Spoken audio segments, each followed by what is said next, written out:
A paz do Senhor, irmãos, amém? Os irmãos podem sentar, glória a Deus. Vamos continuar estudando a palavra do Senhor, a nossa revista. Hoje trataremos sobre o assunto propósito e objetivo do reinado de Jesus na terra. Estudo 2, página 11, amém? Glória a Deus, amém?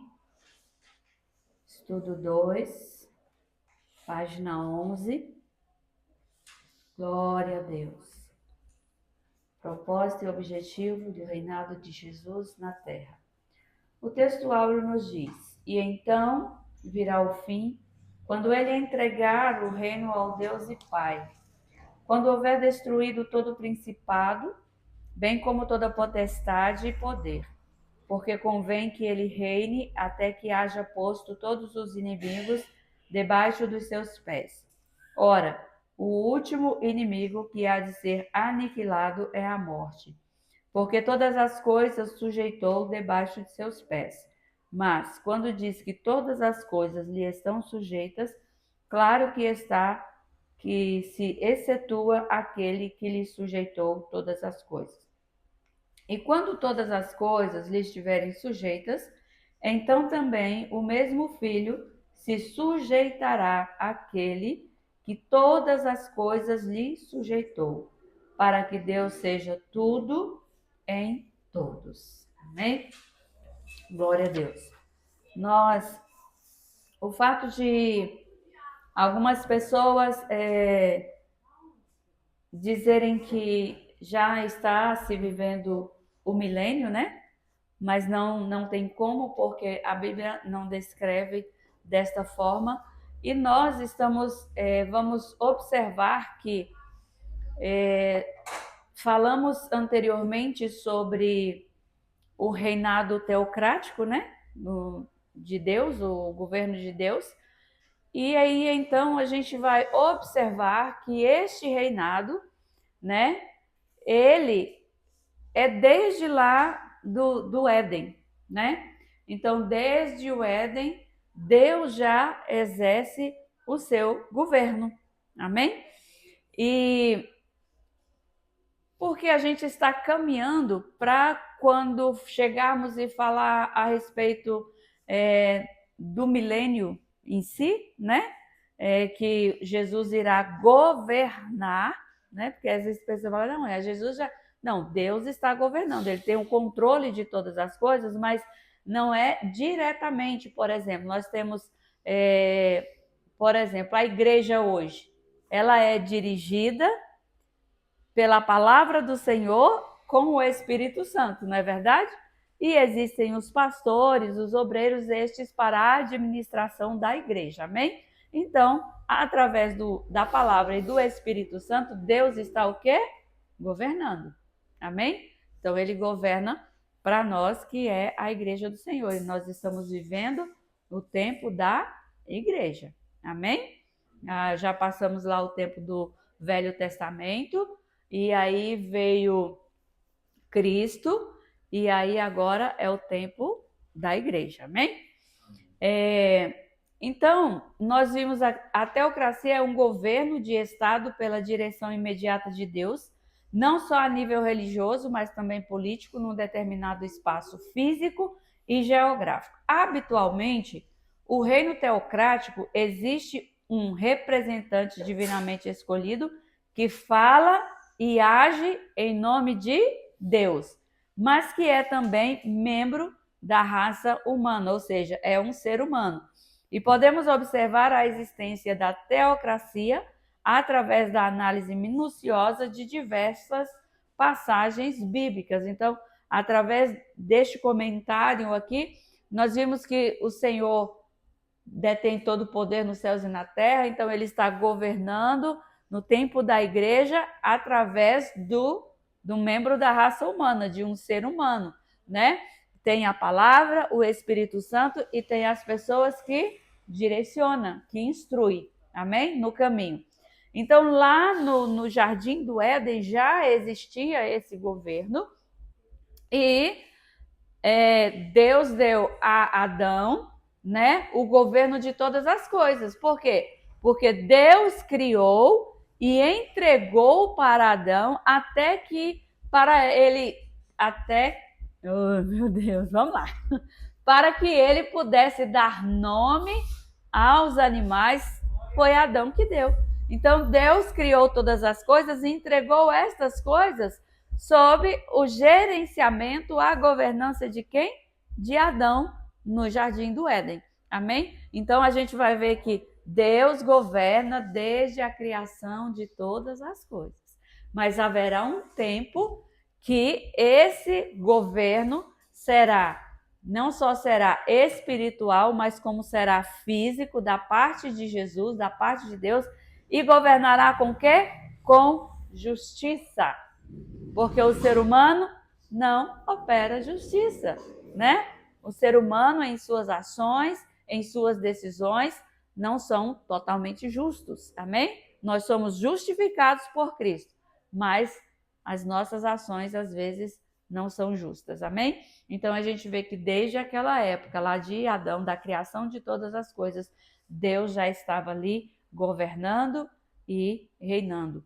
E Adão era alguém, uma autoridade que ele exercia da parte de Deus. Amém? 1 Coríntios 15, 22, por favor. 15, 22. Porque assim como em Adão todos morrem, assim também todos serão vivificados em Cristo. Cada um, porém, na sua ordem. Cristo, as primícias, depois os que são de Cristo, na sua vinda. 45, versículo 45. Pois assim está escrito: o primeiro homem, Adão, se tornou um ser vivente, mas o último Adão é espírito vivificante. O que vem primeiro não é o espiritual, e sim o natural. Depois vem o espiritual. Adão, criado por Deus, homem natural, né? Ser vivente. E aí depois vem o quê? Natural, né? E depois vem o quê? O ser espiritual. Depois vem Jesus, o ser espiritual. Amém? Glória a Deus. Gênesis 1, 26.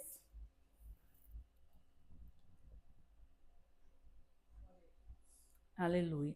E Deus disse: façamos o ser humano à nossa imagem, conforme a nossa semelhança. Tenha ele o domínio sobre os peixes do mar, sobre as aves dos céus, sobre os animais domésticos, sobre toda a terra e sobre todos os animais que rastejam pela terra. Então, a Adão foi dado o domínio, né, sobre toda essa criação que nós vimos aqui. Então, Deus estava governando através de Adão no Jardim do Éden. Amém? Entretanto, a vida eterna como ideal mais alto não foi alcançado. Por quê? Porque Adão pecou, né? Adão e Eva pecaram contra o Senhor. Viver eternamente dependia da obediência perfeita do homem. E quando o pecado entrou, isso significou a emancipação do governo e de seu soberano rei. Adão e Eva pecaram?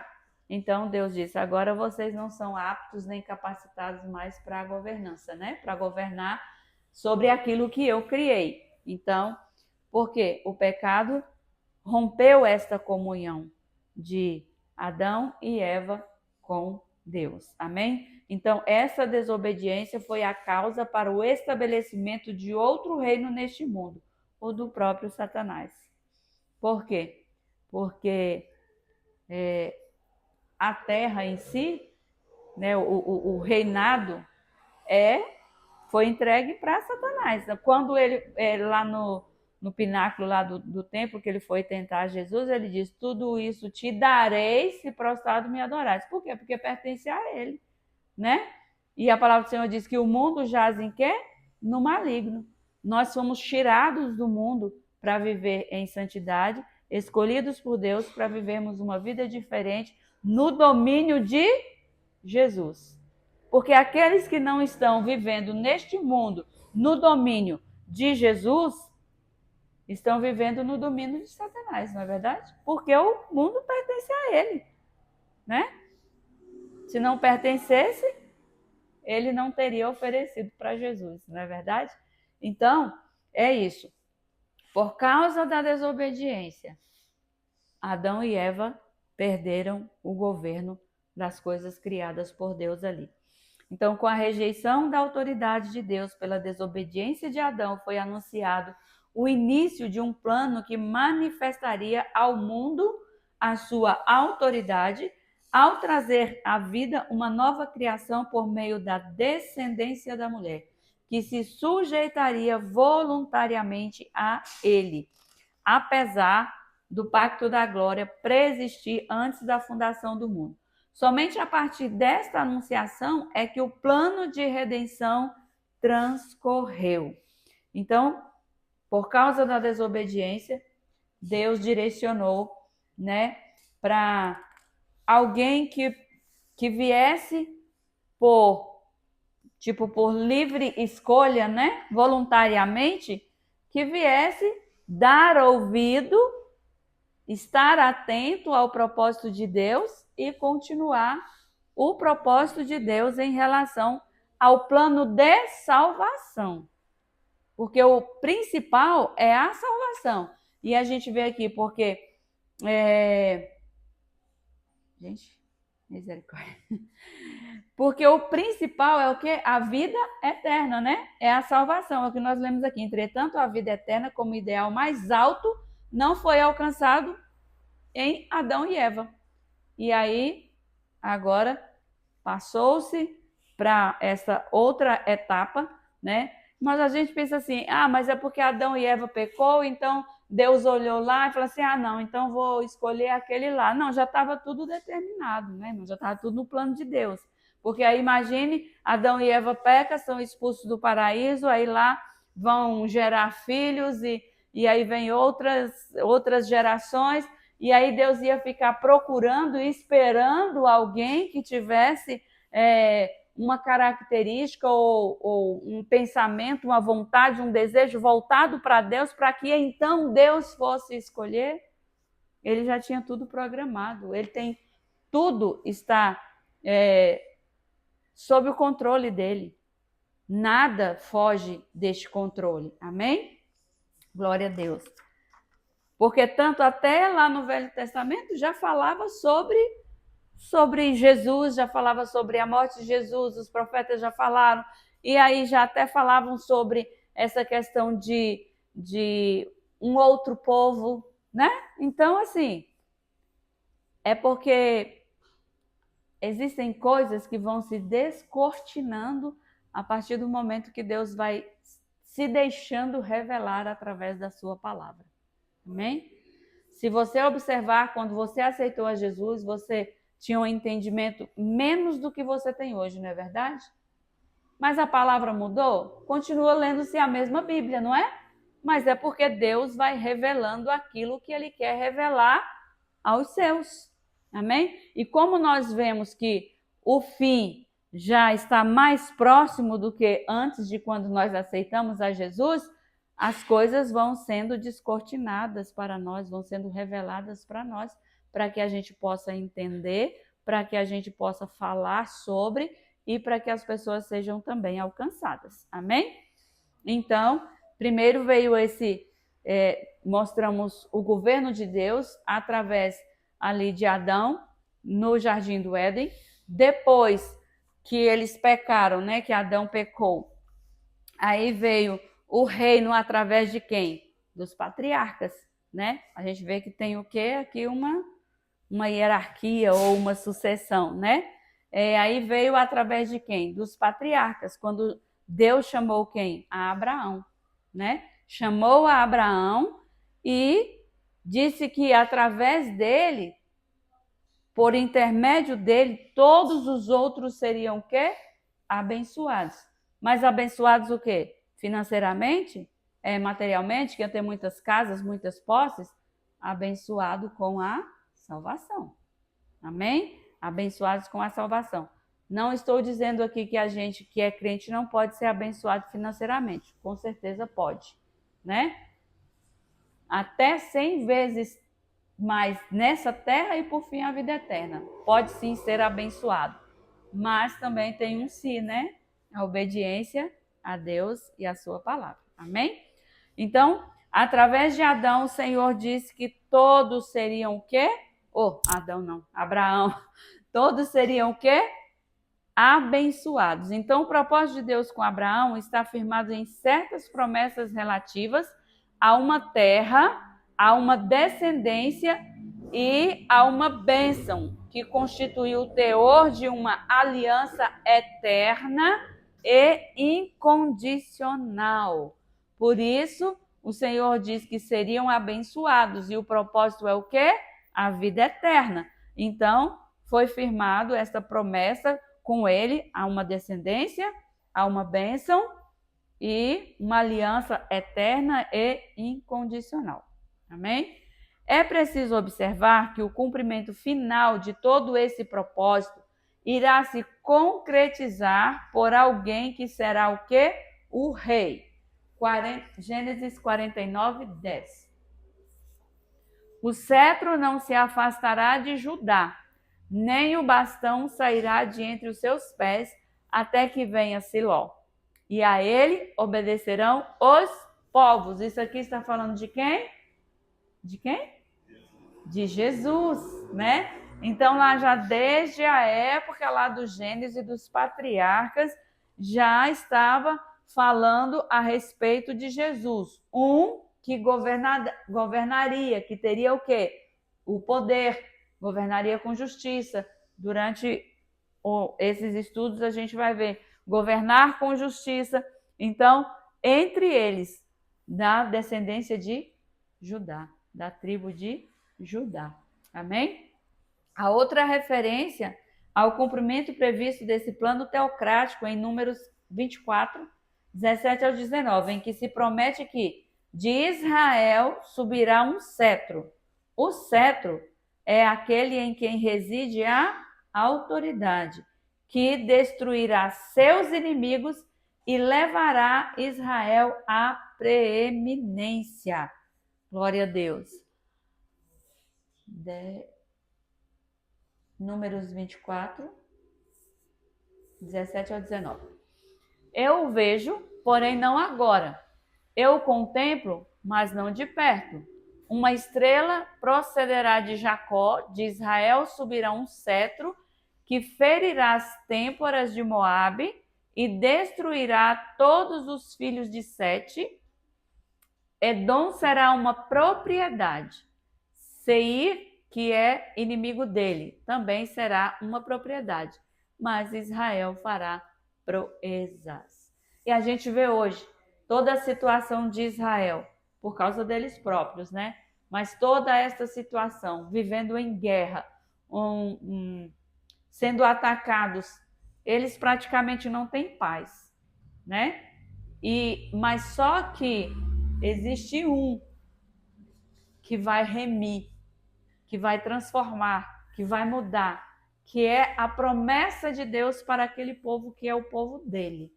Amém? Glória a Deus. Então aí tem gente que fala assim: mas Jesus só veio no Novo Testamento.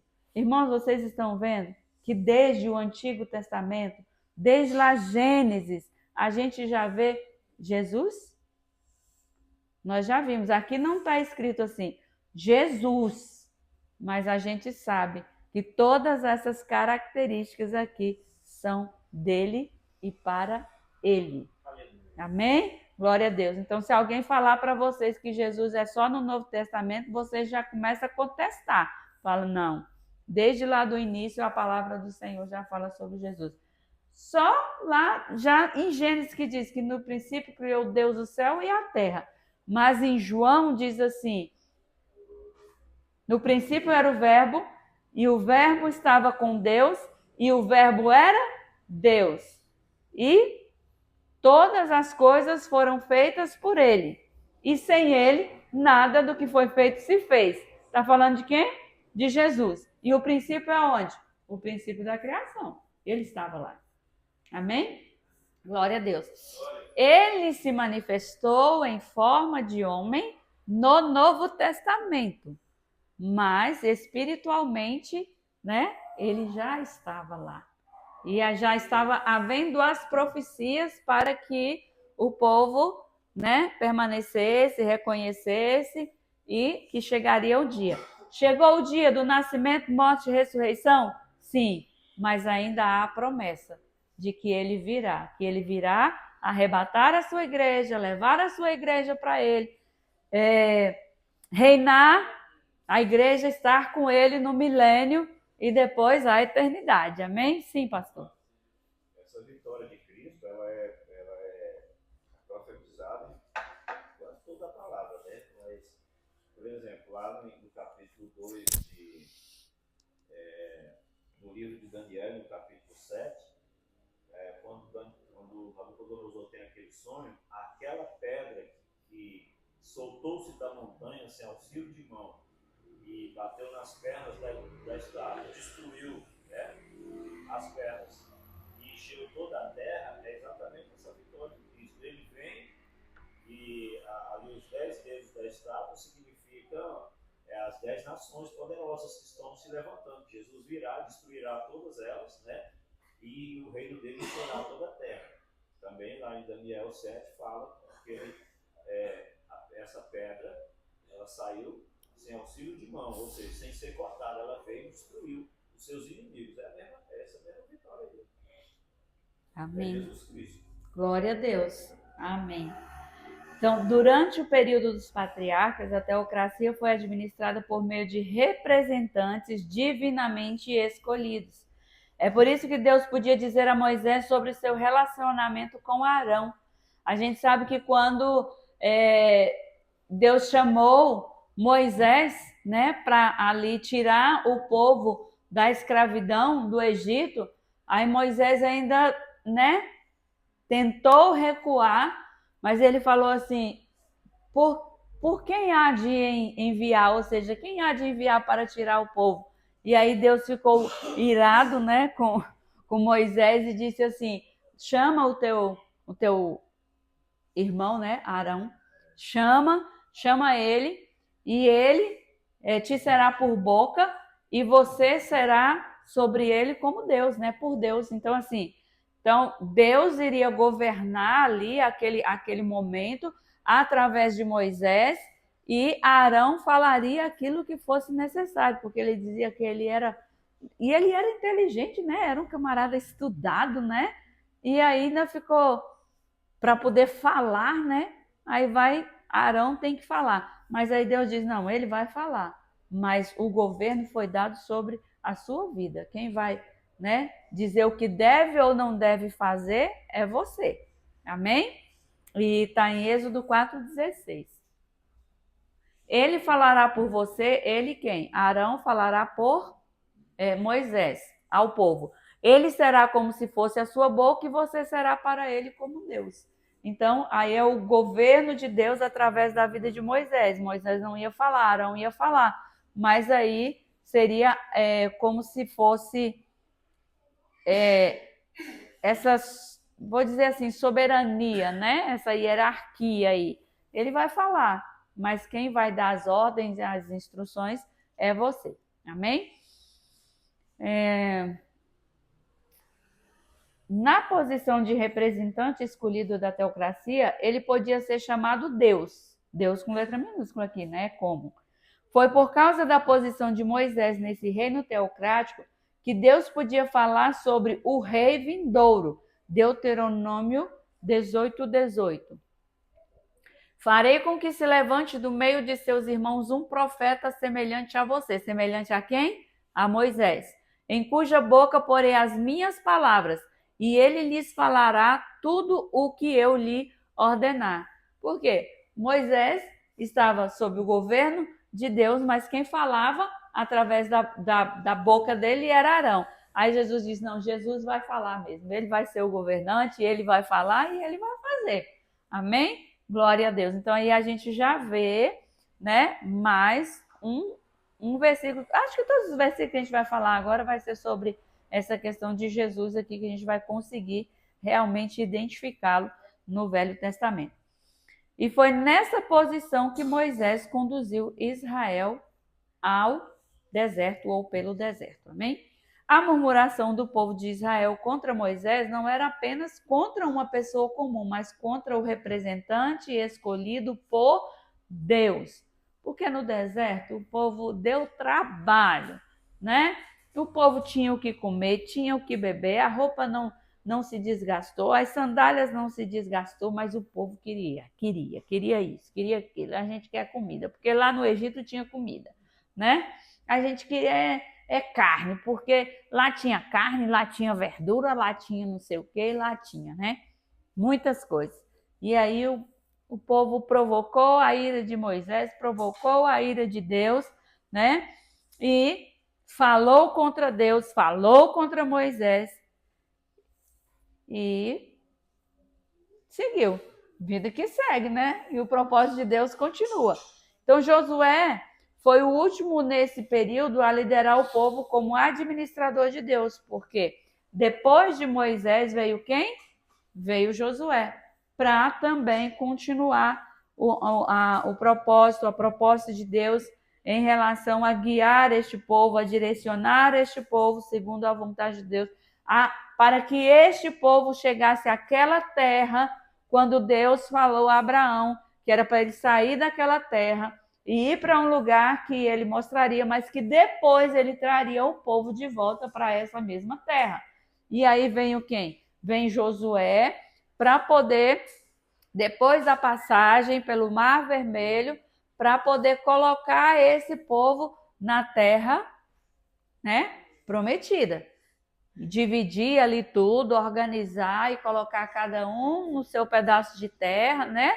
E estar ali. Então Josué foi também alguém que foi usado por Deus para exercer o governo de Deus sobre o povo de Israel. Josué 1, 2 ao 9. Então, através da liderança de Moisés, o povo sujeitou a autoridade de Deus. Moisés, meu servo, está morto. Prepare-se agora e passa este Jordão, você e todo este povo. Isso era Deus falando a Josué. E entra na terra que eu vou dar aos filhos de Israel. Todo lugar em que puserem a planta do pé, eu darei a vocês, como prometi a Moisés. O território de vocês irá desde o deserto e o Líbano até o grande rio, o rio Eufrates, estendendo-se através de toda a terra dos heteus e até o mar grande na direção do poente do sol. Ninguém poderá resistir a você todos os dias da sua vida. Assim como estive com Moisés, estarei com você. Não o deixarei, nem o abandonarei. Seja forte e corajoso, porque você fará este povo herdar a terra que, por juramento, prometi dar aos pais deles. Então, somente seja forte e muito corajoso para que você tenha o cuidado de fazer segundo toda a lei que o meu servo Moisés lhe ordenou. Não se desvie dela, nem para a direita, nem para a esquerda, para que seja bem-sucedido por onde quer que andar. Não cesse de falar deste livro da lei. Pelo contrário, medite nele dia e noite, para que você tenha o cuidado de fazer segundo tudo que nele está escrito. Então você prosperará e será bem-sucedido. Não foi isso que eu ordenei? Seja forte e corajoso.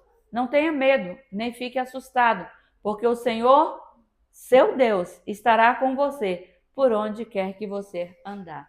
Olha que coisa linda, irmãos. Ele disse assim, olha, se você obedecer, você vai ser próspero. Eu vou estar com você. Aí mais adiante a gente vai ver sobre essa questão da obediência, né? Só, irmãos, assim, que Josué foi um líder exemplar, né? A gente não vê na palavra do Senhor falar alguma coisa grave de Josué. Ele realmente meditou dia e noite e, através dele, houve um governo bom sobre Israel, né? Ali foram divididas as terras. Não é porque ele chegou lá e falou assim, não, você vai ficar com essa, você com essa, você com essa. Não, mas eles tiveram que lutar com aqueles povos que estavam habitando na terra que era deles, para que aquelas pessoas saíssem de lá ou fossem exterminadas, né? Para que assim eles pudessem tomar posse da terra. Aí, foram 32 reis. 32 reis. Até o Caleb, depois de 12, teve que ir para a espada. Até Caleb, né? Caleb foi aqui o braço forte de Josué. Mas olha que algo preocupante e interessante, né? Após a morte de Josué, levantou-se uma geração que não conhecia o Senhor. Ele meditou, ele conduziu o povo, e o povo, como rebelde que era, se desviou dos caminhos do Senhor. Começaram a adorar a imagem, a fazer deuses e aquela coisa toda. E aí levantou essa geração que não conhecia Deus. Mas olha como Deus é misericordioso, o plano dele continuou, né? Aí passa-se agora, porque o reino era através dos patriarcas, aí agora passa-se o reino através dos juízes, que o Senhor levantou juízes para então levar ao povo aquilo que era a vontade de Deus, aquilo que era estabelecido por Deus para que se fosse feito, ou seja, Deus governando através dos juízes, porque Deus falava para os juízes o que deveria ser feito e os juízes passavam para o povo. Amém? E aí, irmãos, a gente vê essa questão de levantar uma geração que não conhecia o Senhor. Isso é muito triste. É como se nós hoje aqui estamos pregando a palavra do Senhor, ensinando. Aí nós temos nossos filhos, nossos netos. A gente morre. Aí daí a pouco a nossa geração se esquece de Deus. Ninguém quer saber de Deus. Deixa para lá. E aí vem outras gerações e vai nascendo gente que não conhece, que não sabe quem é Deus. Ninguém falou sobre a história de Deus para eles, não sabe sobre Jesus, não sabe sobre salvação, não sabe sobre o céu. É isso. É por isso que a gente tem um cuidado, e a gente que é pastor, às vezes é muito chato, né, de estar tentando fazer com que as pessoas não só congreguem, mas tragam os seus filhos para congregar. Ah, mas dá trabalho. É aqui que ele tem que dar trabalho. Não fica quieto dentro da igreja, vai acostumar a ficar quieto. Ah, porque dorme. Deixa dormir. Deixa dormir, o banco é bom aí, é o fofinho. Deixa dormir no banco da igreja. Mas é aqui, irmãos, é aqui. Porque que adianta a gente estar na presença do Senhor, né? E os filhos até a gente consegue trazer para a presença do Senhor. Daqui a pouco, mais nada. Misericórdia, né? Glória a Deus. Não tive assim uma família que veio de longe assim aceitando a Jesus. A primeira lá na nossa casa quem aceitou Jesus foi minha irmã mais velha, aí depois a minha mãe. Aí através disso vence o quê? Uma geração. Já são filhos e netos, né? Que servem ao Senhor. E que, queira Deus, os bisnetos também sirvam ao Senhor, né? Porque alguns netos não estão na presença do Senhor. Então, consequentemente, os filhos deles não serão criados na presença do Senhor, né? A não ser que entendam o propósito de Deus, que também havia uma promessa para a vida da minha mãe em salvar até a 4ª geração dela. Então, que o Senhor alcance a vida deles. Amém? Glória a Deus. Mas é essa a nossa reflexão. A gente precisa incutir, porque lá no Antigo Testamento o Senhor disse que tinha que falar a palavra, era caminhando, assentado, deitando, e era falando a palavra, era para incutir mesmo, era para ensinar mesmo a palavra. E olha que naquela época, irmãos, era até 12 anos que tinha que ensinar toda a Torá para as crianças, era até 12 anos, né? Que eles já deveriam saber tudo sobre a Torá. É claro que hoje a gente não sabe tudo sobre a Bíblia, mas o essencial e o principal, que é a salvação, sobre a salvação a gente precisa saber e precisa ensinar para os nossos filhos sobre. Amém? Era mais fácil, né? Ele disse que era mais fácil porque era só 5 livros.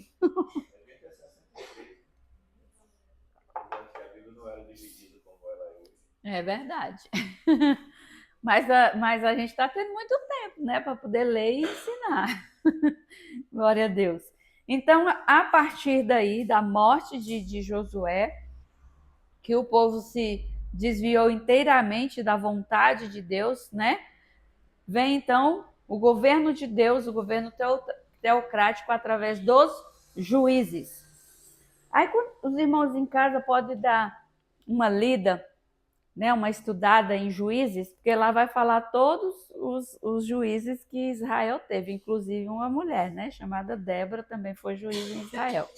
Então, quando o povo de Israel aceitou o senhorio do Deus Altíssimo, uma nova face no reino teocrático se iniciou, a administração por meio dos juízes. Juízes 2, 16 e 18. Então o Senhor suscitou juízes que os livraram das mãos dos que o atacavam e roubavam. Quando o Senhor lhe suscitava juízes, o Senhor estava como o juiz e os livrava das mãos dos seus inimigos, todos os dias daquele juiz, porque o Senhor se compadecia deles ante os seus gemidos, por causa dos que o afligiam e oprimiam. É 18 ou 19, né? É só até o 18. Então, vê que eles já estavam passando por uma situação difícil, mas que sempre acontecia de precisar de ajuda, né? E nesse precisar de ajuda contra os inimigos, contra aquelas pessoas que escravizavam eles, que roubavam eles, aí Deus usava o quê? De misericórdia, para não, vou enviar ali o juiz, né? Vou enviar alguém para, através desta pessoa, possa o meu governo ser estabelecido na vida desse povo. E aí a gente vê a história de Gideão, a história de Gideão todos os irmãos conhecem, né? Que ele estava malhando trigo no lagar. Lagar não era local de malhar o trigo, tá? Lagar era o local onde pisavam-se as uvas para fazer vinho, mas por causa dos midianitas, ele estava lá no lagar malhando trigo, porque ele estava escondido, né? E o Senhor chamou ele para fazer algo, que era libertar o povo das mãos dos midianitas, da opressão dos midianitas. E assim ele fez, né? Através daquilo que Deus deu a ele, a direção que Deus deu a ele, ele fez. E aí, o fato dele ter vencido e libertado o povo queria que Gideão fosse juiz sobre eles. Aí Gideão disse: não, nem eu nem o meu filho, porque eles queriam que ele ou o filho, né, dominasse sobre eles. Ele disse: não, nem eu nem o meu filho, quem vai dominar sobre vós é o Senhor, né? Então, assim, porque ele não poderia fazer isso. Era um tempo em que os juízes estavam governando através de Deus, né? Ou Deus estava governando através dos juízes, e eles queriam que Gideão fosse juiz sobre eles, né? Ou que governasse sobre eles. E Gideão simplesmente não quis, né? Tal administração teocrática através dos juízes continuou até o fim da vida de Samuel, porque poderia ter continuado depois de Samuel, poderia ter vindo dos filhos de Samuel alguém que pudesse continuar, mas só que os filhos de Samuel também não faziam as coisas de acordo com a vontade de Deus, né? Não andavam pelos caminhos do Senhor, e aí então a nação disse: nos dá um rei, como as outras nações têm rei, nós queremos também um rei. Irmãos, não era tempo ainda. Era uma promessa de Deus? Sim, era uma promessa de Deus que suscitassem reis na descendência, né? Mas ainda não era o tempo, não era a vontade do Senhor. Mas o Senhor permitiu. O Senhor permitiu, mas falou para eles que eles estavam, negando a forma antiga de como Deus estava governando, e aí queria ser iguais aos outros. E aí Deus disse, olha, é grande a vossa maldade que tendes praticado perante o Senhor, pedindo para vós outro um rei. E aí Deus vai o quê? Conceder a este povo um rei, como as outras nações tinham reis, Deus também deu a eles um rei. E foi o grande insulto a Deus as circunstâncias na qual o pedido por um rei foi feito. Olha que um dos atributos que Israel usou para escolher um rei foi a beleza, né? E ver se isso governa alguma coisa. Esse Saul era bonito, não sei o que era. Sobressaía, né? Sobre todos os outros, ele era mais alto do que os Escolher outros. uma pessoa pela aparência. É fria. É ruim. Ai, ai, se hoje fosse assim, misericórdia. Pois é, e aí Deus tinha a promessa de que um rei governaria sobre eles, mas Deus falava de coisas futuras, bem futuras, o rei Jesus, né? Ele falava de coisas futuras, mas o povo disse, não, a gente quer um rei que governe sobre nós. E Deus deu, né? E eles levaram isso até Jesus, porque Isaías 53 mesmo deixa claro que não havia beleza nenhuma. E eles esperavam Jesus entrar em Jerusalém e montar um cavalo vestido de 10 reais. E destruir todos os inimigos daquela época. E quando ele olhava para Jesus, não tinha beleza. Aí ele falou assim, mas rei, não pode ser. E destruísse principalmente o Império Romano, né? E aí não aconteceu nada disso, né? Nem a beleza, nem o cavalo, que foi um jumento, um jumentinho, né? Nem a beleza, nem o cavalo, nem vestes reais. E aí... Só que quando João viu Jesus lá na ilha chamada Fátima, o negócio mudou. Aí já estava glorificado. Se eles tivessem esperado... E a vitória que eles queriam virar uma maratona. Aí sim, eles vão ver o rei que foi prometido, né? E que vai governar sobre eles, como foi prometido, com justiça, vai livrá-los ali do anticristo, né? Que estava ali, que vai estar, né? Não é que estava ali, né? Que vai estar, porque é na grande tribulação, que vai estar oprimindo eles, e aí eles vão clamar por socorro, de novo, né? Que sempre estava clamando por socorro, né? Aí eles vão clamar, aí quem vem ao encontro deles para poder guerrear, para poder vencer e pegar eles realmente como povo e dizer agora é meu povo, né? Aí sim, o rei Jesus, né? Porque é uma promessa, irmãos, é uma promessa e há de se cumprir, né? E nós glorificamos a Deus porque nesse intermédio nós fomos enxertados na videira. Glória a Deus, fomos enxertados. E aí a gente já também vai fazer parte, né, desse governo de Deus, do milênio, e aí estaremos ali para a honra e glória do nome do Senhor. Olha que Deus maravilhoso. Aleluia. Onde estamos? Passamos. Deus perdoaria a nação de Israel. Vamos voltar um pouquinho. No entanto, de acordo com a afirmação de Samuel, Deus perdoaria a nação de Israel, contanto que ela e o seu rei, agora está falando do rei que eles escolheram, né? Que eles escolhessem, reconhecesse o Senhor como supremo monarca contínuo e que o rei escolhido fizesse valer as leis dadas por sua autoridade superior. Ou seja, eles deveriam obedecer a Deus e o rei que eles escolheram também deveria obedecer a Deus. Olha que coisa fácil, né? Vamos para a página 16. Em toda essa transição, o governo teocrático de Deus é mantido intacto. O rei terreno estava sujeito às restrições determinadas por Deus e, no caso de desobediência, era ameaçado com o desprezo divino e a punição. Irmãos, para nós não é diferente. A gente tem a opção de escolher, né? Mas a gente vai ter que arcar com a consequência das nossas escolhas. Não é verdade? Sim, pastor.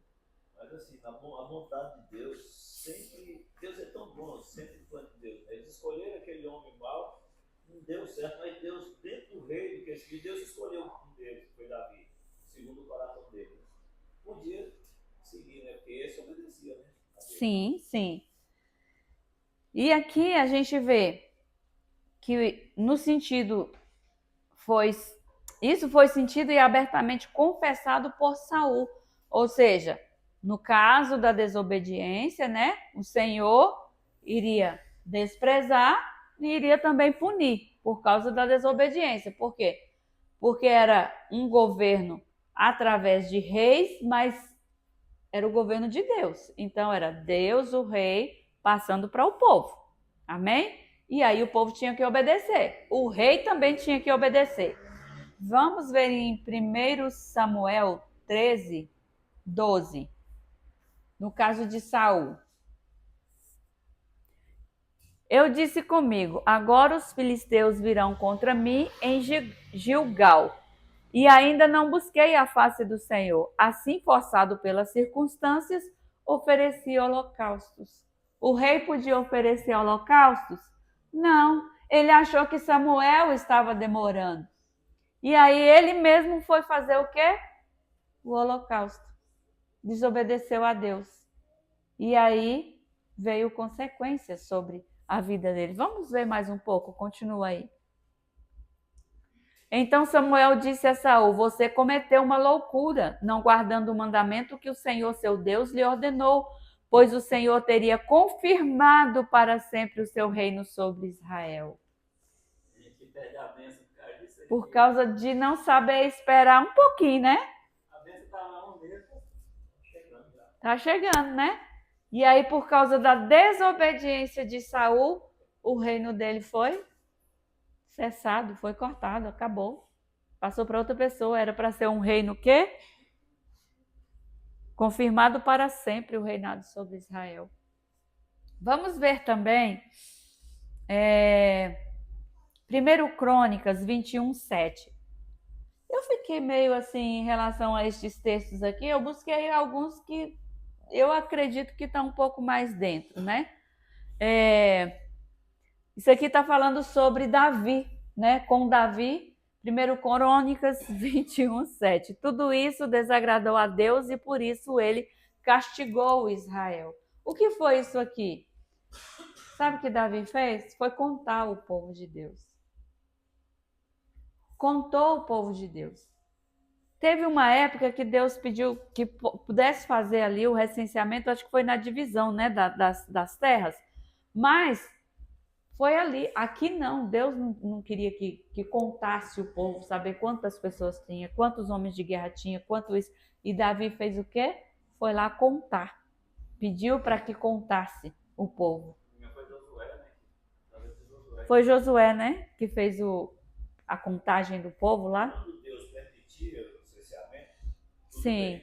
Poderia contar exército, essas coisas, que era ordem divina. Mas era o próprio Deus que falava para fazer, né?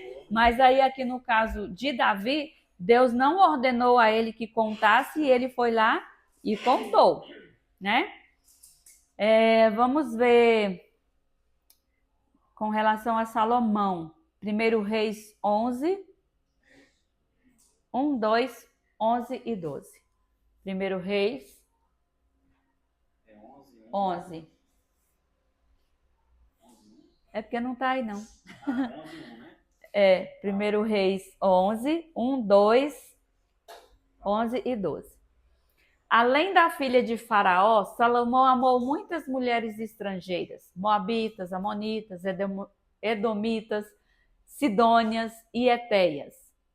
Mulheres das nações de que o Senhor tinha dito aos filhos de Israel, não casem com elas, nem casem elas com vocês, pois perverteriam o coração de vocês para seguirem os seus deuses. A esta Salomão se apegou com amor. 11.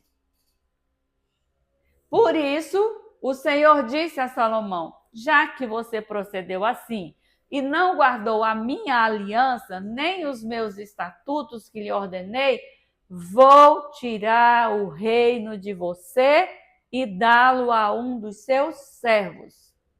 No entanto, por amor a Davi, seu pai, não farei isso enquanto você estiver vivo, mas durante o reinado do seu filho. Então havia o quê? Houve desobediência, houve ameaça, desprezo divino, houve punição. Amém? E aí eu peguei esses 3 versículos aqui separados, esses 2, né, na verdade, para mostrar que... Isso mostra que como a gente deve ter cuidado, né? Não é todo dia. Porque se para o homem mais sábio que existiu na face da terra cometer uma bobagem dessa, e para nós então, nós temos que todo dia vigiar. Para também não. É verdade. Porque não há homem que não peque, né? Assim, a gente está sujeito, mas existem situações que nós conseguimos. Depois a gente vai falar sobre aqui um domínio próprio, né? Glória a Deus. Então, que a pessoa, né, tem que estar com a palavra e atento à situação, ao que o Espírito Santo Mesmo trazer. assim, havia misericórdia de Deus na vida de Jeroboão e de Roboão. Por quê? Porque Jeroboão, essa promessa se cumpriu aí. O servo era Jeroboão. Ficou com 10 tribos, mas Sim. ainda Deus separou Judá e Benjamim para ele ali em Jerusalém e deixou com Roboão, filho de Salomão. Ele é misericordioso mesmo. Deus sempre mantém. Sim, sim. É a palavra dele, né? Porque assim, imagine se ele não tivesse misericórdia, não perdoasse, não restituísse, aí estaria fora da palavra, né? Porque ele é misericordioso, ele é bom. Assim, tem gente que fala assim, mas se Deus existe ou se Deus fosse bom, por que que isso aconteceu com fulano ou com Beltrano? Analise a situação, né? Porque o Senhor tem, é claro que Deus, quando ele tem o propósito de levar alguém, essa promessa não precisa se cumprir, ele já leva, né? Melhor do que uma promessa terrena aqui é a promessa de morar no céu, né? Mas a gente vê situações que não tem. É a misericórdia, não tem outra explicação, não. É bondade, né? É bondade demais.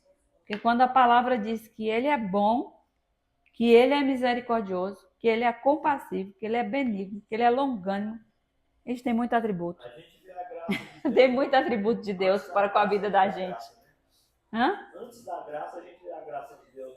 Todinha, a bondade, o amor, a graça. Sim, antes da graça a gente já vê a graça, a verdade. Até na passagem do Rio Jordão, tira 12 pedras aí, leva para o acampamento, para quando os filhos perguntarem, né? Isso aqui é o testemunho que Deus fez isso. E as outras 12 pedras? Tem mais 12 que deixa lá, que é para as nações verem e também acreditar em mim. Com Ezequias também, tadinho, ia morrer. Ô Senhor, me dá mais algum dia. Pois é. Aí vai lá, Deus, misericórdia. Volta lá, Isaías, fala para ele que ele vai morrer. É Não, bondade, né? se Deus disser, se eu disser ao ímpio que o ímpio vai morrer pelos seus pecados, e se o ímpio se converter, se arrepender dos seus pecados, eu também me arrependo do que havia dito e ele não vai morrer, não vai viver. Isso é amor, é graça. Demais. Sim. É graça e amor. Deus é maravilhoso. E agora, se Deus age assim com o ímpio, e quanto mais com o crente que serve a ele? Aí ele vai fazer igual Jesus falou, a galinha pega os pintinhos e protege. Louvado seja Deus. Glória a Louvado Deus. seja Deus. Então, no início do reinado de Saul, já foi anunciado que Deus havia rejeitado, né? Aí vem Davi, aí vem Salomão, e assim o reino através dos reis, né? Algumas pessoas dizem que Saul perdeu a salvação porque Deus o rejeitou. Deus não rejeitou Saul. Deus rejeitou o reinado dele. Sim. Entendeu? Deus não rejeitou ele. É igual muita gente. Mas então Salomão não tem salvação. E a promessa para Abraão, Isaac, Jacó e Davi? Então, era permitido ter 1000 mulheres, era permitido. Só que Deus disse não de outras nações. Sim. Então, ele não está totalmente fora da lei. Então, Salomão é salvo sim, porque ele está dentro da promessa. Ele é judeu, entendeu? É hebreu. Então, não tem como ele ter perdido a salvação. Mesmo assim. Aí o fato de, acho que alguém falar, porque o próprio autor aqui da revista falou havia rejeitado, né? Mas a questão do reinado, né? O reinado e não ele, a pessoa dele, né? O reinado já para não reinar, né? Não para perdição ou que não fosse de Deus ou que Deus o, né? Como diz assim, o lançasse para o inferno no caso, né? Não nesse sentido, é o reinado dele, não a pessoa dele. É interessante observar que o plano de salvação está diretamente ligado com o plano do reinado teocrático. A volta de Jesus Cristo é nada menos do que a conclusão do plano para um reinado teocrático pleno na terra, como foi no princípio da criação. Aí passa o tempo do reinado dos reis, né? O reino teocrático através dos reis, vem o reino teocrático através dos profetas. Então, com a decadência da nação de Israel, a divisão do reino pelos reinos que sucederam Salomão, que o pastor acabou de falar sobre a divisão, né? Que não foi dividido na época de Salomão por causa da promessa que ele tinha com Davi, mas através de Roboão? Através de Roboão, Jeroboão foi dividido esse reino, né? E agora vem essa parte em que os profetas foram escolhidos por Deus para direcionar as pessoas, o Israel, segundo a vontade de Deus. Então, eles eram porta-vozes de Deus, divinamente escolhido, que transmitiu a mensagem do Supremo Rei aos reis terrenos. Esses reis, às vezes, obedeciam, mas na maioria das vezes desobedeciam. Não que aqui não fosse mais os reis, mas precisava dos profetas, né? Os profetas é que falavam, porque até Salomão, né? Até Salomão, o próprio Deus falava com eles. Aí depois agora vem os profetas falando aos reis como boca de Deus. Amém? Com a partida da glória divina do templo, a Shekinah, Deus marca o fim do reino teocrático na história passada de Israel, e a nação e os reis que deveriam manifestar aquele reino foram espalhados para longe de sua terra. Começa então o tempo dos gentios, durante o qual Israel é colocado de lado até que venha o Messias. Não vou conseguir ler tudo e nem falar tudo, então eu vou só ler. O reino teocrático, nesse aqui eu tinha separado o Romanos 11, 1 e o versículo 8. Vamos só esse daí, por favor? Romanos 11, porque aqui está do 1 ao 29. Aí eu escolhi do 1 ao 8, mesmo assim é muito. Então eu pergunto, será que Deus rejeitou o seu povo? De modo nenhum, porque eu também sou israelita. Aqui é o apóstolo Paulo falando, né? Da descendência de Abraão, da tribo de Benjamim.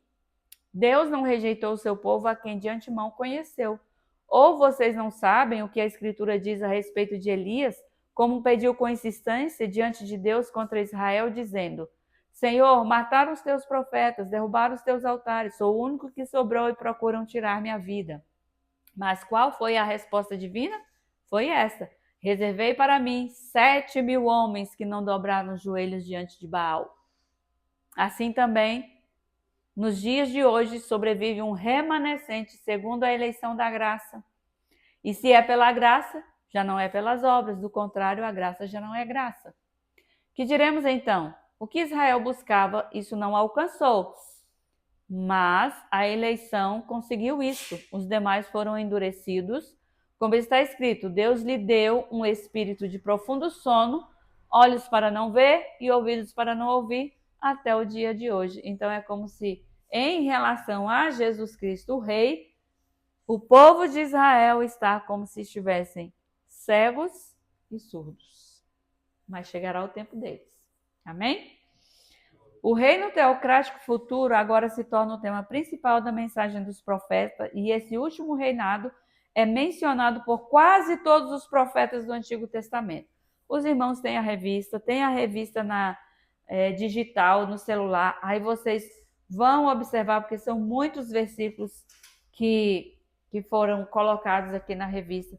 Foi falado sobre o que vai ser mencionado, na verdade, no Antigo Testamento pelo profeta Isaías, pelo profeta Jeremias, por Ezequiel, Daniel, Oséias, Joel, Amós, Obadias, Miqueias, Sofonias, Ageu, Zacarias, Malaquias. E além disso, o reinado teocrático final também é vezes citado no livro de Salmos, em alguns salmos também.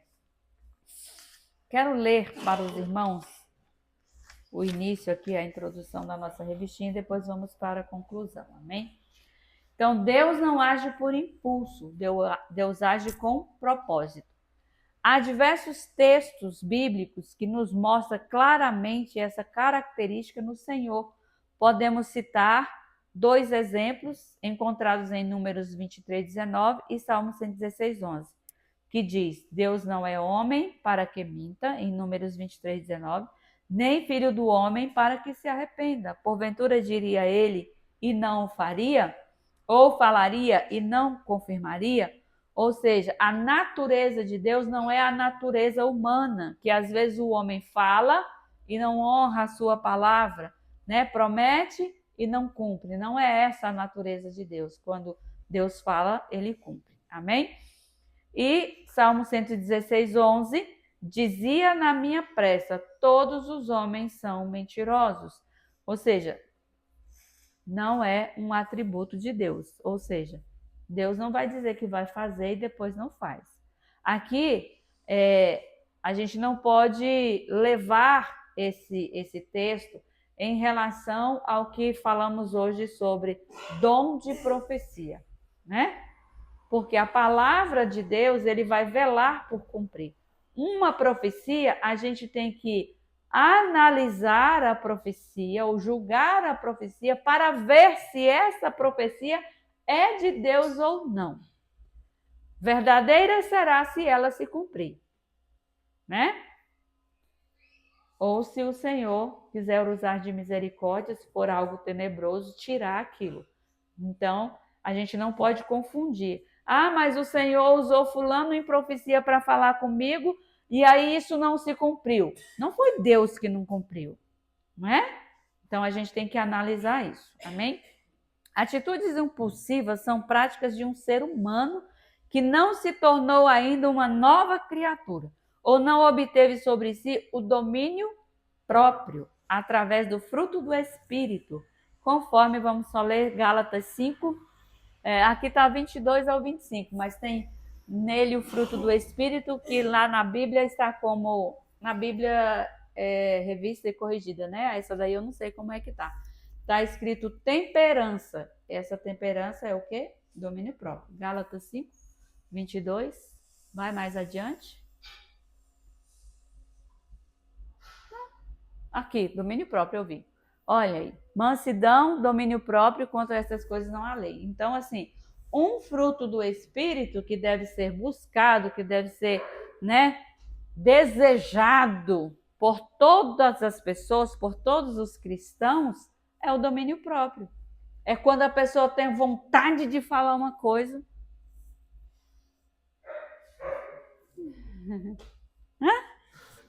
Né? É assim. Ah, fulano chega e e você... Né? Só Jesus, né? Só Jesus, né? Só Jesus. Isso, irmãos, é pra gente... Não é que você vai deixar as pessoas, tipo, pisar em você e pá... Não, existem situações que você pode, né? Se manter calmo, tranquilo. Deixar uma situação, né? Como diz o outro, a poeira baixar e procurar resolver com calma, com paz a situação. Porque se uma pessoa vem para cima de você brigando e você vai brigar, aí a coisa tá feia, né? Mas se alguém vem exaltado e você com sabedoria mantém o equilíbrio e depois resolve a situação, fica tudo numa boa, né? Glória a Deus. Então, vamos procurar domínio próprio, vamos todos os dons, né, do fruto do Espírito, mas temperança também é necessário. Conforme o texto áureo, há um propósito definido e claro para que Jesus Cristo governe sobre a terra. Aniquilação de todos os inimigos de Deus, cumprimento total das promessas feitas ao povo de Israel, sua aliança com Davi em seu trono e devolver a Deus o Pai todas as coisas que a Jesus Cristo, o Filho, foram sujeitadas no texto áureo que nós falamos, que Jesus vai fazer o quê? Vai devolver tudo para Deus, porque Deus sujeitou a ele, né? Deu o governo a ele, né? E aí ele vai pegar esse governo e dizer, tá aqui, Pai, cumpri, amém? Cumpri o reinado que a mim foi determinado, glória a Deus. Amados irmãos, será contemplando estas verdades bíblicas que iremos desenvolver, né? Que desenvolvemos, na verdade, esse estudo, porque o pastor pediu para ler a introdução no final.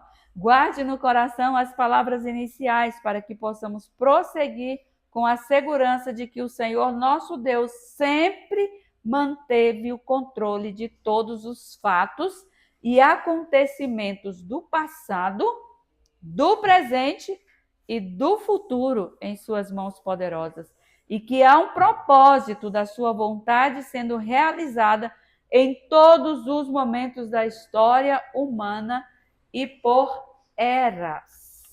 Então há um propósito, irmãos, há um propósito de Deus em tudo. E o povo de Israel não foi, não será esquecido jamais. É o povo escolhido por Deus. É aquela geração ali, quando ele falou com Abraão, né? Que através dele todas as nações seriam benditas. Então há uma promessa. Então, para concluirmos, na página 17 diz, como falamos no início deste estudo, Deus esteve sempre no controle de todas as coisas e em nenhum momento ele foi adaptando o seu plano e propósito de acordo com os acontecimentos na Terra e as atitudes falhas da humanidade.